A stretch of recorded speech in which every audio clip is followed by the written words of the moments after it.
right, so we're going to look at how to solve example number 1 here. So it says a car traveling 35 kilometers per hour accelerates to a speed of 45 kilometers per hour in 0.25 hours. We want to know what is its acceleration. So in the end here, we're going to be looking for acceleration, and then we're going to read back through to see what it tells us. So it says originally the car is traveling 35 kilometers per hour. Since that's how fast it's going at the beginning, that's going to be our initial velocity, or the velocity at the beginning. Then it says it accelerates to 45 kilometers per hour. So that's going to be the velocity that it's ending at, or final velocity, VF.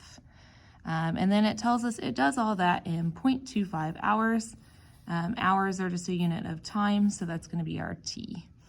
All right, so then we're going to plug this into our new equation, which tells us that acceleration is equal to the final velocity minus the initial velocity all over time. So then we're just going to plug in what we know. So starting with final velocity, we said final velocity where it ended was 45 kilometers per hour. And then we want to subtract the initial velocity, or how fast we're going in the beginning, which is 35 kilometers per hour. And then we're going to divide all of that by our time, which we said was 0.25 hours. Okay. So then with order of operations here, we want to do the subtraction on top first. So 45 minus 35 gives me 10 kilometers per hour. And then on bottom, I just have the 0.25 hours. So then to find the acceleration, I need to do 10 divided by 0.25.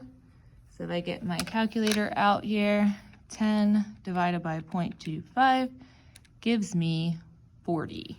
So here my acceleration is going to be 40, and then my units are kilometers over, and then I have 2 hours, so that's many hours squared.